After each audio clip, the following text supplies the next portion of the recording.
Hello and welcome. Today we will talk about Chapter 6, Negotiation Models, Strategies, and Tactics. The chapter outline includes the bargaining process, preparation stage, bargaining stage, pressure bargaining, possible strikes, reaching an impasse, resolution stage, beyond impasse, reducing an agreement to writing, key provisions of collective bargaining agreement, and finally bargaining in the public sector. In the bargaining process, first we need to consider the people who will bargain. In union representatives, you have national agreements. These are large negotiating teams. In local agreements, they would be comprised of ex officio members, a chief steward or grievance committee member. In final settlement, usually must be approved by membership. From a management representative side, top management, including policymakers, labor relations staff, and some line executives could be included in the process. People who bargain need negotiation skills. In regards to negotiation, number one, you must understand your own position as well as the other side's position on each bargaining issue. Two, listening in good communication skills. Listening in good communication skills are important for these individuals who are involved in negotiating. And third, personal integrity and courage. As part of the bargaining process, you'll look at the preparation and choice of bargaining items. So analysis means data is gathered and bargaining items are identified. As part of the analysis, you gather some data and identify the bargaining items. There are three categories of bargaining subjects: mandatory, permissive, and illegal.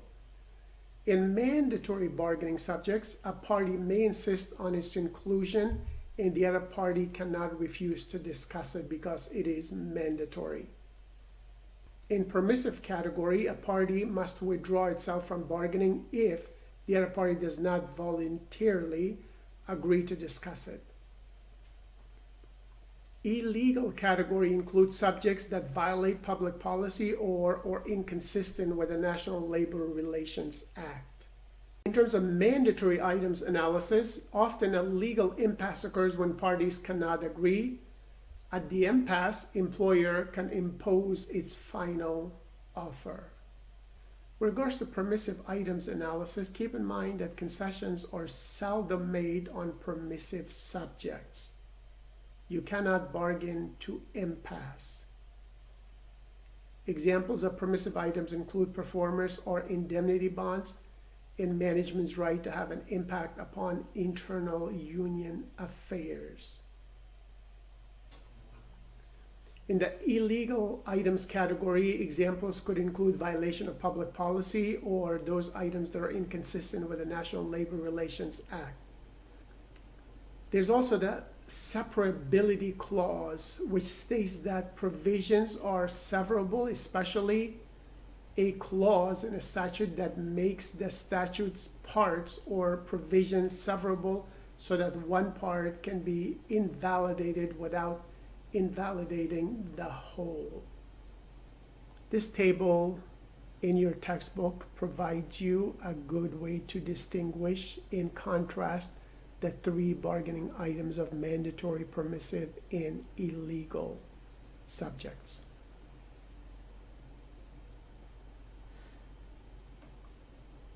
As part of the preparation and choice of bargaining items, you have the planning. This is where we need to plan for effective negotiators. Number one, you anticipate issues that are critical to both parties. Number two, prioritize objectives and establish realistic settlement ranges. Number three, prepare overall strategy for negotiations that reflect the needs of both parties. And four, develop an agenda that arranges issues in a logical order for discussion. During the negotiation sessions, ground rules should be established by both parties. Where, when, how often, and how long to meet, size of the bargaining teams, Each side designates a leader who speaks on behalf of the team. Exchange initial proposals, separate economic and non-economic issues, and posturing means monologues wherein both parties present demands. The common aspects of bargaining that may be anticipated can include interdependence, concealment of real bargaining objectives from the other party, packaging items, throwaway items, caucusing, flexibility, compromise, and saving face for both sides. Exchange of proposals and counter proposals usually get quick agreements on less important non-economic items. Bargaining on economic items typically involve packaging. If you have a point of crisis, which means agreement cannot be reached, this is where mediation or arbitration should be available to help reach an agreement for the two sides. Then you have the crunch. This is point of no return when both sides realize that some deadline will cause no decision to become the final decision. It signals that it is time for a decision or impasse. If you have a tentative agreement, keep in mind it must be ratified by union membership in secret ballot vote. The contract is written form of a negotiated agreement and may encounter problems on agreeing to language that reflects agreement. If you do have an impasse, there are many reasons for the stalemate or the impasse. Interests of parties have not been reconciled. One party has no intention of settling at all, and union membership rejects the proposed contract. So what are some of the options when an impasse does occur? You can have third-party intervention. You can continue the old contract on a day-to-day basis. You can have a lockout staged by the employer. And you can have a strike that is called by the union or the labor side or your workers. So when it comes to calling a strike, it lies at the core of the National Labor Relations Act. Union have to weigh cost of a strike versus probable benefits. Unions are less likely to call a strike today than in the past. Strike means loss of wages and benefits for their members, especially health insurance. Strikers are not entitled to food stamps. And finally, replacement workers can be hired by the employer. Data shows that in today's environment, we have less chances of a strike. If you look at this data from 1947 all the way to 2010, covering almost 70 years, we used to have a lot more strikes, where nowadays it's much less and less likely that unions will call a strike. So what is management's response to an impasse? First, you need to prepare a strike plan that may entail. First, shutting down operations during a strike. What is the likelihood of doing that effectively? 2, continuing to operate using management personnel. 3, hiring replacement workers. So what is the probability of doing 1, 2, or 3? Management should have a plan for each scenario. You should be able to predict a strike. Sometimes multiple causes of a strike make them difficult to predict though. State of the economy and political forces, failure of the parties to correctly estimate other parties' level of interest in critical factors, the cost of strike itself, and benefits stemming from a strike. Why do strikes occur? In the accident model, strikes occur due to bargaining errors between people, between the two sides, or even incorrect perceptions. You can have joint strike cost, where a strike occurs when joint costs to both parties are relatively low. Or you can have rational tactics. Two parties have different information, and therefore a strike is the corollary of it. What are the different types of strikes? You can have primary strikes, which is a strike between an employer and employees, You can have economic strikes called to affect the economic settlements of a contract under negotiation, or you can have a rolling strike, which targets one location of an employer at a time for a union walkout. So the location can change daily from one specific division to another, or from one manufacturing plant to another. In terms of permanent striker replacement, keep in mind that workers retain protection of the National Labor Relations Act under both economic and unfair labor practice strikes. The McKay Doctrine states that in economic strikes, strikers are not entitled to reinstatement if their jobs have been filled with permanent replacements. Job can be reclaimed if it is vacant or if permanent replacement leaves the organization. Unfair labor practice strike means strikers are entitled to reinstatement if the position has been filled. Striker misconduct, however, can easily disqualify worker from being reinstated into his or her old job. Employers are more willing to hire permanent replacements or use them as a threat to prevent a strike. Workers on strike for over 1 year are not eligible to vote in a decertification election. So these rules should be known before you come to an impasse to determine whether an impasse or a strike is beneficial to you or not. And be aware of illegal strikes. These would be unlawful means of conducting a strike. Sit-down strike, wildcat strike, partial strike, and sick-out. Sit-down strike is takeover of the employer's property. Wildcat strike does not have approval of the union. And partial strike means various job actions that violate employers' property rights. Sick-out means there's organized effort to have workers call in sick. So try to avoid illegal strikes like sit-down strike, wildcat strike, partial strike, or even sick-outs, because again, they're not benefiting you or the company in any way, shape, or form. They are illegal by law, so therefore don't get involved with it. Unlawful goals that make a strike illegal could include jurisdictional strike, which is a dispute between unions over entitlement to work. Feather bedding strike, which means pressuring employer to make work for union members.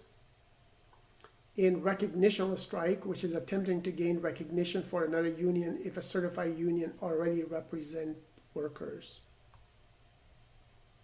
There's always picketing. So picketing varies according to the type of union. In craft union, small number of pickets to inform members of other craft unions that the strike is in progress. On the other hand, industrial unions require active and large number of pickets. They're intended to discourage unskilled laborers from keeping production lines in the operation. Sometimes you can have lockout. Employer may withhold employment during a labor dispute to resist union demands. You can have defensive lockout or you can have offensive lockout. A defensive lockout is justified if a threatened strike caused unusual economic loss or operational difficulties. Offensive lockout is used in labor dispute on terms favorable to employer. And you can have use of replacement workers during lockouts. In the resolution of an impasse, there's mediation and interest arbitration. As part of the mediation process, you bring parties together to keep them talking, meeting. So here the third party has no authority to end the dispute. A 2005 survey of union and management leaders showed that mediation is in greater demand today due to polarization of the sides. So the sides seem to have extreme demands and therefore they come to an impasse and they cannot agree to one joint outcome. Then you have arbitration interest. So this way a third party arbitrator or panel makes final decision in binding decision on the details of the final collective bargaining agreement. Your goal, if you're going to be a mediator, be obviously a fair one, be a skilled mediator. Profile 6.1 in the textbook gives you an example of Louis Manches as a mediator. The book mentions that Louis Manches has worked as a mediator in the greater Cincinnati, Ohio region for the past 33 years. Most recently, before joining the faculty at the Northern Kentucky University, he served as the Director of Mediation Services for the Federal Mediation and Conciliation Services in Cincinnati. He's known in the conflict management community as a dedicated, hardworking, fair, and creative problem solver. Throughout his career, he has mediated a wide spectrum of disputes. The cases he has been involved in include labor management negotiations in employee-employer matters, commercial disputes, court cases, grievances, equal employment opportunity complaints, peer conflict, and intra-governmental conflicts at all levels, federal, states, counties, and cities. So if you're going to choose mediation as part of your expertise or consultancy group for your own company, try to make a name for yourself and build experience in a good level of trust between you and all the other parties that you represent. So again, you have to be fair to both sides in order to be reputable and trustworthy as an expert, and ultimately be fair to all parties. And you also have another tip from the expert here. If you're going to serve as an arbitrator, so what are the 3 most common drafting errors in collective bargaining contracts that cause problems for an employer or the union? First of all, there's the failure to define a contractual term or phrase. Arbitrators gave words their ordinary and usual meaning unless there is an indication that the parties intended a specific meaning.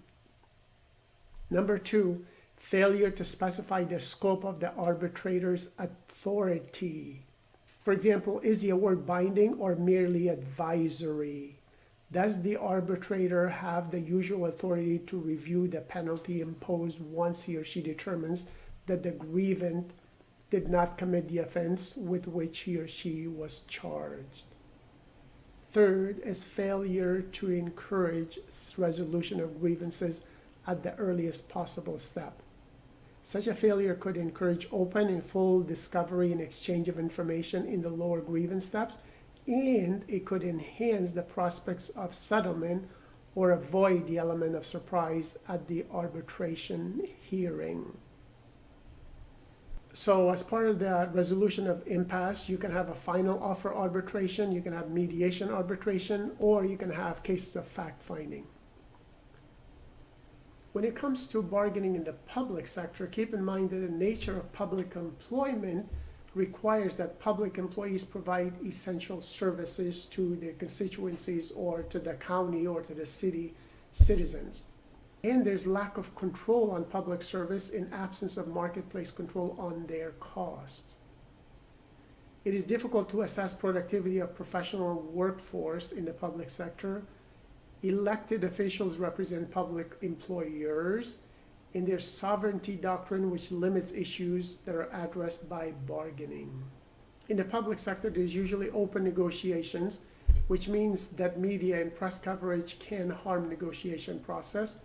And remember, we talked about the sunshine laws, which may require bargaining to be transparent and open to the public.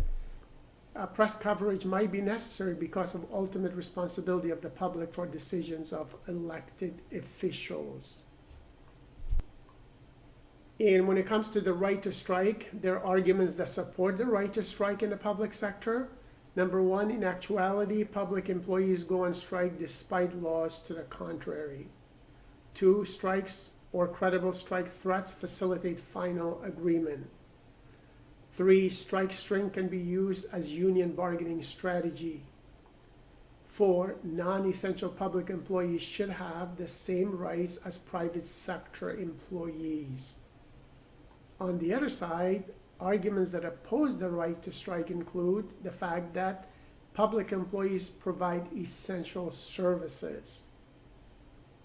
Number 2, gives employees more power than elected officials who represent everybody in the county, or at least the majority that voted for him or her.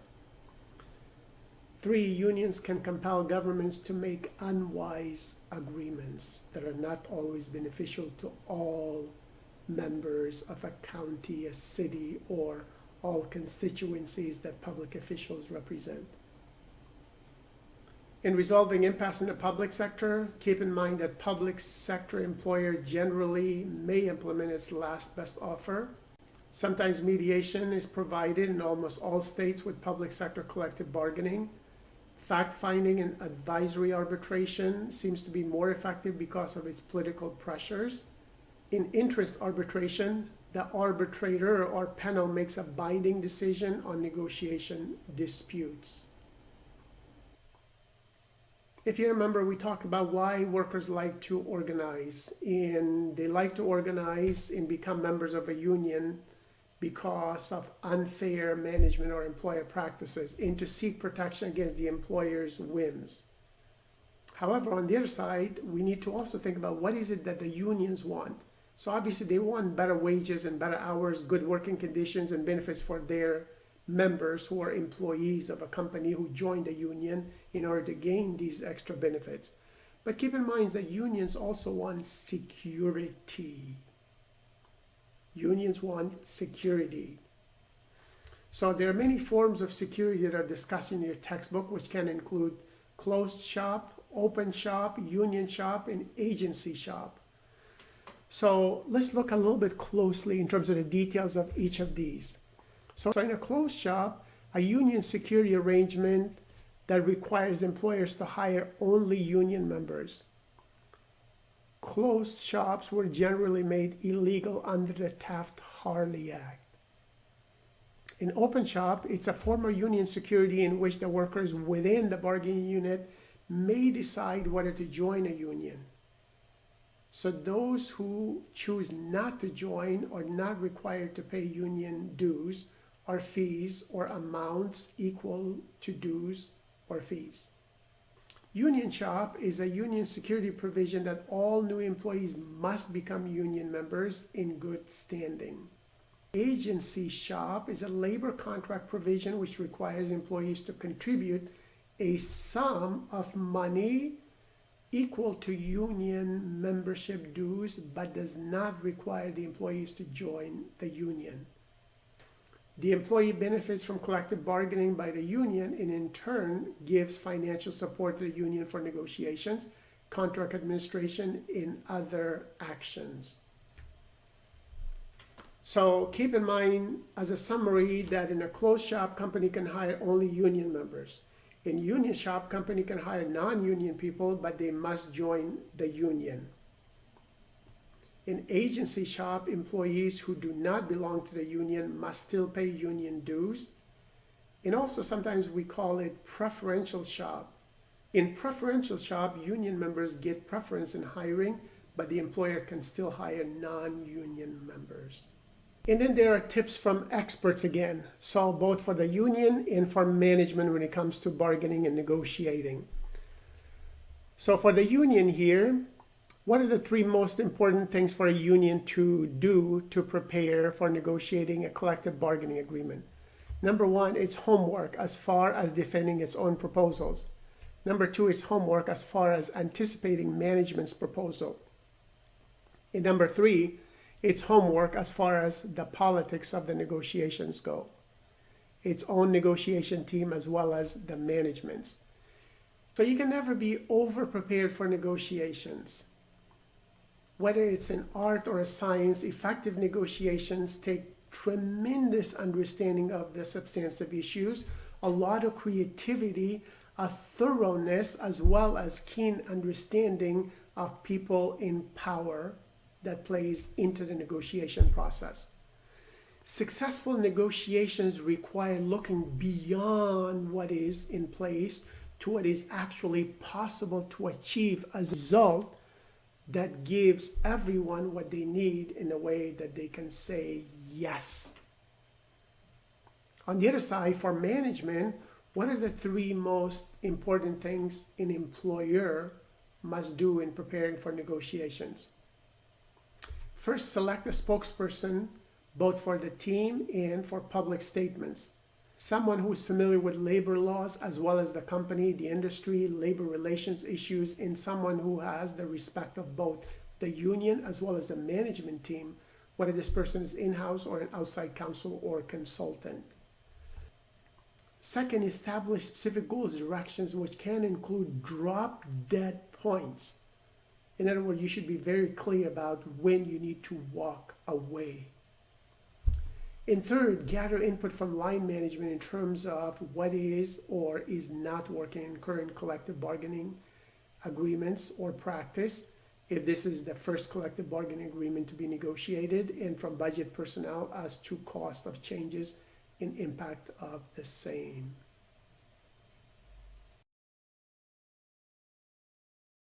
Now let's look at some summary points in practical negotiation practices that can apply in your own culture or in a multicultural work environment. Negotiation is the process where two or more parties are seeking a mutually beneficial goal through a common agreement. So negotiation is a method by which two or more parties reach a common ground for win-win negotiations or win-win outcomes. Negotiation is a process that requires cultural competency and sensitivity, conflict management skills, change management skills, stress management skills, and good listening skills or good communication skills. Before you go into a negotiation session, make sure you know your target point, your reservation point, your power, your BETNA.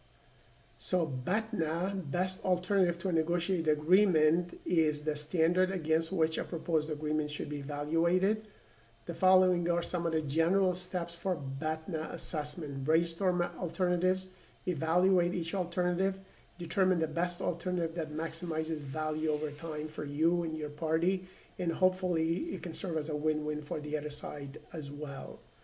The best alternative to a negotiated agreement should be clarified at the beginning based on available information.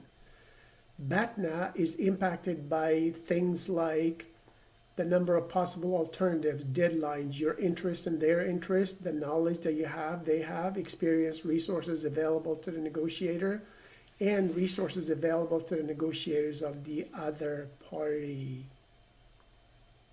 A negotiator can be in a much better position by evaluating several different alternatives and knowing his or her party's BETNA. The basic principle is this: that as a negotiator, do not accept an agreement that is not, at a minimum, as good as the best alternative to a negotiated agreement or your BETNA. If you're making the first offer, stress mutual benefits, be clear and positive, imply flexibility, create interest, demonstrate confidence, and promote goodwill between both sides. Focus on interest, not demands. Demands are what you want. Interests are why you want them. Demands are confrontational and tend to slow down the negotiation process. Create new options for joint gain. This is integrated bargaining. So focus on interest, which allows new ideas to come forward. Perhaps there's a new solution that can solve the issue that you all are having among the two parties. Focus on what is fair. Emphasizing fairness allows both parties to give a bid and agree with each other. The INC.m negotiation process and model tells you that you need to initiate the negotiation, negotiate, close the deal, and then try to maintain or renegotiate as needed. For the relationship between two or more parties to be sustainable long-term, we need to always have an open mind to maintain the relationship that's win-win for everybody. That's why sometimes the renegotiations might be necessary, specifically when costly variables change. I would like to show you a specific negotiation steps and that I came up with when I was doing corporate training. And so hopefully this can serve as a guide for two sides when they're trying to negotiate. So let's go through these steps. Number one, gain cultural negotiation competency for your side before you get to the negotiation process, especially if the other side is from a different culture than you, or have a totally different language or different norms or even different religious views and so on. Number two, initiate the negotiation process by planning for it. Number three, begin to negotiate. Now, this is where you basically ask yourself a question. Is everybody satisfied with the negotiated agreement? In other words, are we satisfied and are they satisfied? If the answer is no, then go back to the negotiation table and try to create a win-win situation for both sides. If the answer is yes, then you move on and close the deal. So remember the INC.m model, where you initiate the negotiation, you negotiate, and then you close the deal. And remember, once you close the deal here, you still have the fourth step, which is maintaining the relationship or renegotiating as needed. So after step 5, which is maintaining and renegotiating as necessary, you can ask yourself a question. Has the negotiation process been successful? If the answer is no, you go back to renegotiating in order to maintain the relationship for the long term so it can be sustainable. If the answer to the question of has the negotiation process been successful for all parties is yes, then you move on, celebrate, plan, and obviously learn from the experience for the next renegotiation process whenever that comes about. Before you go into any major negotiations, make sure you know your negotiation style and those of your teammates. And you can always try to identify the other party's negotiation styles as much as possible, but that would be sometimes impossible because you may not know who's coming to the negotiation table. But at least you have control over your own negotiation style and also your teammates. So usually our dominant negotiation styles tend to fall into one of 5 categories: dodging, dreaming, haggling, competing, and problem solving. So think about what is your dominant style, what is your teammates' dominant styles. So if you have 5 people, hopefully you have 5 different dominant styles of personalities when it comes to negotiations. So dodging is trying to postpone decision making or finding reasons for not getting involved at all in a specific issue.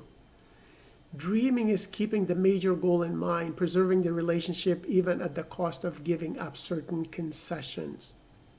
Haggling is perceiving the negotiation process as a give and take game to obtain good bargain. In competing is effectively managing conflicts, feeling comfortable with assertive behaviors, and being aggressive when appropriate. For example, people who are involved in athletic sports, they usually learn to compete from a young age. In problem solving, negotiation style requires creativity and flexibility in finding mutually satisfying agreements. It means working toward a win-win solution for all parties involved. So think about where you fall in terms of your negotiation style. So there are instruments that you can take, answer certain questions, and then the highest score basically means that specific style is your dominant style. And then usually most people have a secondary style as well. There should be some negotiation styles that are available online. You can search for them. You can easily find some and complete them for yourself and for your team. When it comes to guidelines for negotiators, plan and be prepared. Be patient and respectful. Know the local language and the customs of the other side. Identify the key decision makers. Stay focused on developing a good relationship with the other side and appreciate cooperation and be thankful for the relationship. These are positive attitudes to go with in negotiations. Emphasize fairness, cultivate trust, and manage interpersonal conflicts. And remember to develop your negotiation skills in cultural competency and sensitivity, conflict management, change management, stress management, and even listening and empathizing with the other side as much as possible. Cultural competency is the continuous learning process which enables a person to function effectively in the context of cultural differences. In any negotiation, you're likely to run into various types of conflicts. Could be interpersonal, intergroup, and inter-organizational at times. So we need to be able to manage the conflict in any negotiation in order for us to move on. We also need to become good managers of stress, conflict, as well as change. So stress, conflict, and change have always been a part of life for human beings, and perhaps more so today than ever before. So think about how much change has come to people because of this coronavirus around the world in today's environment.